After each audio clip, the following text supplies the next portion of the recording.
volta com o programa Sala dos Professores, esse é o 5º episódio. Na semana passada a gente não gravou, então teve 15 dias aí de férias por problemas técnicos, logísticos e afins. Mas a gente está de volta hoje com algumas coisas novas. A gente vai falar um pouco sobre o Enem, a gente vai falar um pouco sobre algumas notícias de educação, mas basicamente hoje é Enem, educação, comentários, dicas de livro. Hoje o programa está um pouco maior, provavelmente. E é isso, eu sou Leonardo Santos e Paulo Bastos. Bloco 1 do programa Sala dos Professores, episódio 5. Hoje a gente vai falar um pouco sobre o Enem. O Enem vai acontecer no dia 26 e 27 de outubro, né? A gente teve a UERJ aí há pouco tempo, mas agora a gente está entrando numa nova fase e a gente vai encarar o vestibular do Enem. Hoje a gente quer comentar um pouco sobre isso, a gente já falou sobre a data da prova, mas a gente quer comentar um pouco sobre a estrutura da prova também. Bom, quantas questões são então nessa prova? Bom, então nós temos aí 180 questões, divididas em 2 dias de prova. Primeiro dia com a parte de humanas, ciências humanas e ciências da natureza, num período de 4 horas e meia. Que dá mais ou menos 3 minutos por questão. São 45 para cada uma, e isso em 2 dias. No segundo dia, então, é matemática, português e redação, sendo que agora tem 1 hora a mais. 1 hora a mais, 5 horas, redação. 5 horas e meia, o que dá em torno de 3 minutos e meio por questão. Então é uma prova muito mais longa do que a prova da UERJ, que só tem 60 questões em 4 horas. Bom, e como que são essas questões, assim, no geral? Nós temos questões objetivas, assim como a primeira fase da UERJ, mas com a diferença de uma alternativa a mais, Você tem 5 opções de resposta.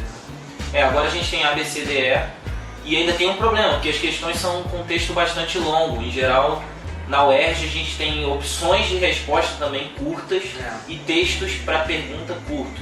Agora, na prova do Enem, é uma característica dessa prova os enunciados serem bastante longos e também as opções de resposta, principalmente nas ciências humanas, que compreende história e geografia, ter opções longas também. Então é difícil para o aluno ficar lendo, com esses 3 minutos por questão, é complicado ficar lendo. É complicado, Você também tem uma outra diferença para a UERJ, que você pega na parte de língua portuguesa, isso é bem notório, Você tem vários, você tem um texto às vezes para 2 questões, tipo, responda as questões 2 e 3, usando o texto. E aquilo acaba se tornando cansativo. Já é uma prova cansativa por natureza, pelo tempo, o número de questões, o número de questões.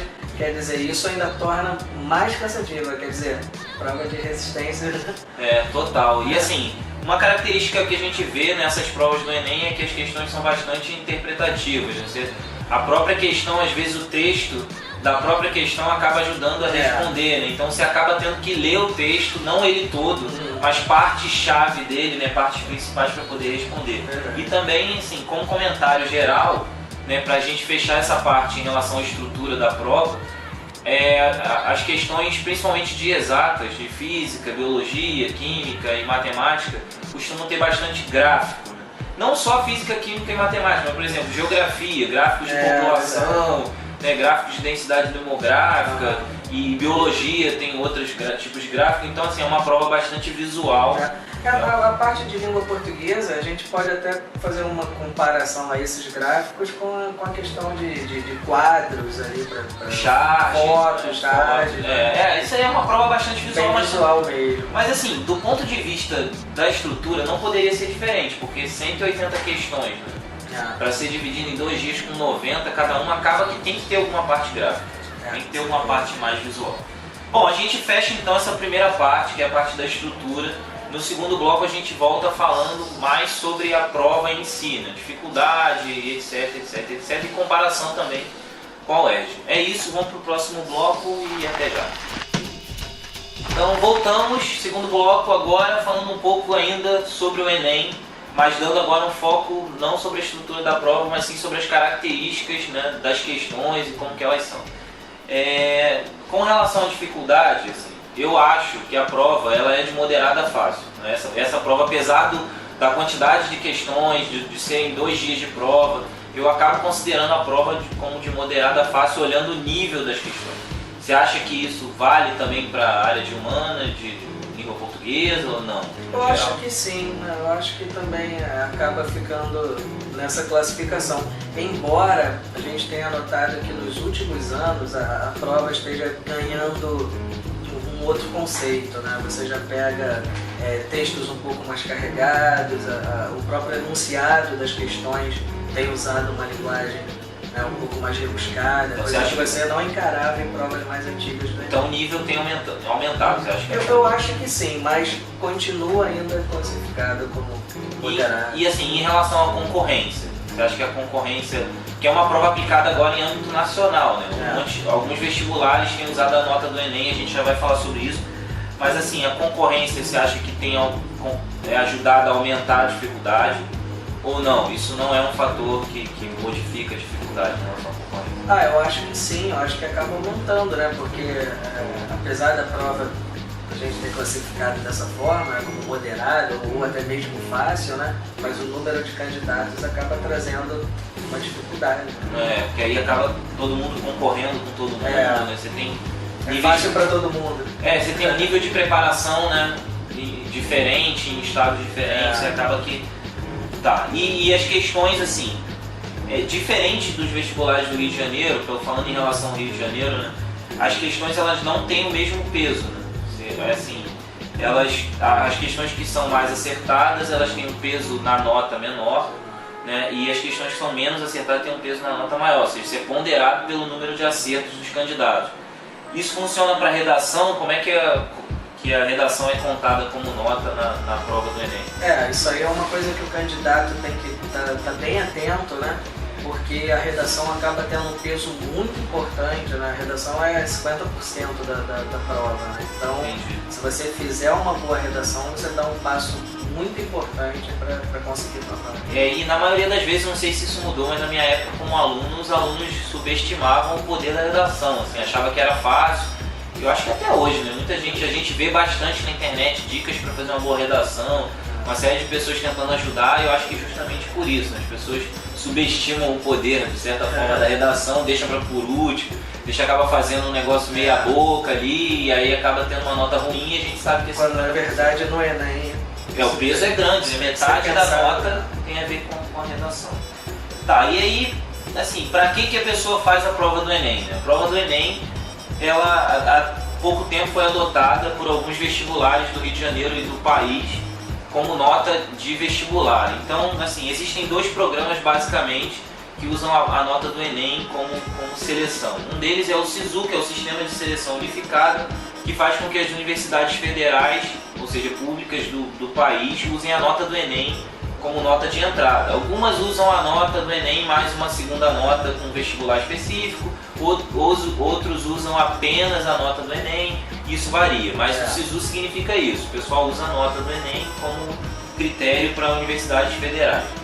O segundo programa é o ProUni, que é o Programa Universidade para Todos do governo federal, que ele usa a nota do Enem para dar bolsa nas universidades particulares. Então, assim, quem é que participa desse programa? São as universidades particulares que querem usar a nota do Enem como vestibular para suas respectivas unidades. Então, quem quer fazer, né, parte do programa ProUni vai estar concorrendo à universidade particular, em contrapartida ao SISU para as universidades federais. Os dois usam a nota do Enem como nota, né, disso para o vestibular. Bom, e aí para fechar esse bloco, o que você acha, Paulo? Comparado com a prova da UERJ, que foi aí dia 8 de setembro, você acha que essa prova é mais fácil, igual ou mais difícil? A pergunta é complicada, né? Porque isso acaba se tornando pessoal pra caramba, né? Mas eu acho que é mais fácil, sim. Acho que eu posso afirmar que é mais fácil, embora seja um modelo completamente diferente, né? A UERJ, eu costumo falar muito isso, né? A UERJ ela cobra muito raciocínio, né? Quer dizer, uma questão lógica, são questões mais lógicas, né? Enquanto o Enem acaba cobrando um conhecimento mais amplo, né? Só que sendo cobrado de uma forma mais fácil. Assim. Olhando de uma maneira geral, assim, diminui o número de questões, mas aí concentra a dificuldade. A prova do Enem é uma prova mais de resistência e a prova da UERJ é uma prova mais de profundidade de conhecimento mesmo. Então, Nesse sentido, concordo com você, acho que a UERJ é mais difícil. Então, para o Enem, né, embora sendo uma prova mais fácil, o aluno não pode errar, né, não pode dar mole, não pode perder ponto bobo. É mais fácil para todo mundo, né? Então... Senão ele acaba sendo traído pela facilidade da prova. Tá? Isso fecha o segundo bloco. A gente volta já com as notícias sobre educação. Hoje tem algumas coisas legais aí nas notícias. E a gente volta já. É isso, até mais. Bom, estamos de volta, terceiro bloco agora sobre notícias de educação. Essa semana aí eu reuni algumas notícias e tem 3 coisas aqui para falar. Uma delas é que saiu uma reportagem no R7 falando sobre dicas de filmes para estudar para o vestibular. Alguns filmes são bastante, né, assim, vamos dizer, clássicos, como Tempos Modernos, e outros são surpresas, como V de Vingança, Faroeste Caboclo, que foi um filme que estreou agora há pouco, O Senhor das Armas, Os Miseráveis. Então há questões legais, foram indicados por professores. Mais uma vez eu falo, o link vai ficar na descrição do vídeo, você pode conferir lá todos os filmes. Se eu não me engano são 7 filmes que servem para estudar para o vestibular, na opinião desses professores. Eu acredito nisso, acho que os filmes acabam ajudando, né, de certa forma. Você não pode confiar em tudo que está no filme, tá? Mas eles ajudam de certa forma. Tá. A outra notícia, que é uma notícia assim, que não é de âmbito, né, vamos dizer assim, nacional, é que a gente colocou no site, no nosso site, do qual a gente faz parte, a solução da prova da SPSEX, que é a Escola Preparatória de Cadetes do Exército. Então tem lá a solução da prova de matemática, você já pode acessar lá e conferir a solução da prova. O link também vai ficar na descrição do vídeo, entre outras coisas. Tem solução da Escola Naval do ano passado e etc. Tá. E a terceira, uma notícia mais do que bizarra que eu achei na internet essa semana, é que teve um professor universitário da Flórida que tinha uma caneta espiã para filmar, né, os seios e as calcinhas das alunas, e não só das alunas. Eu li na reportagem que ele também filmava durante reuniões e no laboratório onde ele trabalhava. E o pior de tudo isso é que, quando indagado né, sobre o que ele fazia isso, ele falou que era para conferir se elas estavam ou não usando calcinha. Olha só, agora imagina se a moda pega, se todo mundo começa a usar caneta para ver se as mulheres estão usando calcinha. Né? Então, é uma coisa de louco. Professor universitário de 65 anos. Tá preso.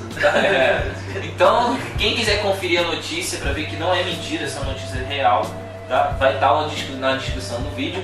E essa notícia bizarra fecha o terceiro bloco aqui do... Tinha que fechar. Super esquisita, né? E aí a gente volta com os comentários e a dica de livro de hoje. Vamos lá. Voltamos pro último bloco dessa semana sobre os comentários e dica de livro. O comentário dessa semana, um amigo meu chamado Palmeirinho Soares comentou lá sobre o nosso vídeo da semana passada, né? Da semana retrasada, melhor dizendo. Comentou dizendo que a gente poderia, né, como ele fez uma sugestão, na verdade. A gente poderia comentar as questões difíceis que a gente achou da prova, mostrando a solução aqui. A gente está estudando uma maneira, né, uma forma de usar os artifícios e coisas técnicas que a gente tem aqui para fazer isso. É provável que a gente consiga, para a prova do Enem, escolher uma questão da prova, né, e comentar, que é o que a gente achou mais difícil. Então tá anotada a sugestão do Palmeirinho Soares, um abraço para ele, e a gente vai ver o que vai fazer. Bom, e agora dicas de livro. Queria que o Paulo começasse com a dica de livro dele dessa semana. Fala aí, Paulo, o que você acha? A dica de livro é o Monteiro Lobato, né? Emília no País da Gramática. É um livro em que personagens, né, conhecidos de todos, né, acredito, né, do sítio do Pica-Pau Amarelo, vão para um imaginário país, né, uma terra da gramática, e discutem alguns assuntos, né, classes gramaticais, acabam se tornando personagens, né? E é uma aventura bem interessante para até por ser de uma forma bem lúdica, né? Quer dizer, trabalha com essa questão através de brincadeiras, né, de personagens infantis, né, e aí que geram esse interesse sobre questões gramaticais. Aliás, essa questão que você falou do lúdico no ensino, assim, é uma questão que tem né, sendo trazida à tona com uma certa frequência. A gente tem visto aí uma série de professores aparecendo na internet, cantando na sala, usando artifícios diferentes. Então, acaba filmes, né? Isso acaba sendo, né, uma coisa recorrente dos dias de hoje na educação. Muito se tem debatido sobre a eficiência desses métodos. A minha dica de livro dessa semana não tem muito a ver, assim, de forma direta com a educação, mas tem a ver com a história de quem nasceu na década de 80. Você é da década de 80? Não, 90. Então, quem nasceu na década de 80, como eu, que jogou Super Nintendo, Master System e tal, tem que ler esse livro que é Nos Bastidores da Nintendo, da editora Saraiva. Né? É um livro bastante legal porque ele conta a história da Nintendo, aí conta a história do Sonic, do Mario, e uma série, o Mario na verdade é o garoto propaganda da Nintendo. Então assim, o livro é bastante interessante desse ponto de vista. Não é um livro super maravilhoso, mas é um livro legal. É um livro que não é caro, né? Eu sempre indico livro que acaba não sendo muito caro. Esse livro é legal para você ler e para quem viveu essa época acaba encontrando referências bastante legais, né? A história acaba contando um pouco da história da Sony ter entrado no mercado de videogames, a própria Microsoft também quando entrou com o Xbox, né? nessa parada. E você acaba entendendo o próprio mercado, né? De certa forma acaba sendo uma forma de educação, mas não efetivamente relacionada ao vestibular. Mas é uma coisa legal porque fala um pouco da década de 80 que estava acontecendo nessa época, né? E a Nintendo é uma empresa japonesa, então fala um pouco sobre o Japão também e a cultura deles, e dá para entender por que a Nintendo é desse jeito que é. Bom, isso fecha o episódio de hoje, né? Tá acabando, infelizmente, né? Tá acabando, né? Mas na semana que vem a gente deve voltar e a gente deve separar coisas específicas do Enem para comentar, assim. A gente deve manter esse ritmo aí de comentários sobre essa prova até a prova do Enem, que já está acontecendo aí em breve, né? Como eu falei, 26 e 27 de outubro. Até lá a gente deve estar comentando algumas coisas. Como eu já disse aqui no programa, os links, os comentários e as notícias, as coisas relevantes que a gente fala no vídeo ficam lá na descrição. Você pode entrar lá e ver, né? E a gente pede sempre que sugiram, comentem, elogiem ou critiquem, ou qualquer outra coisa, né? A gente está aí para isso, tá? Por hoje é só, eu fico por aqui, eu sou o Leonardo, estava aqui com Paulo Bastos. E a gente volta em breve com outro programa Sala dos Professores. Valeu, até mais.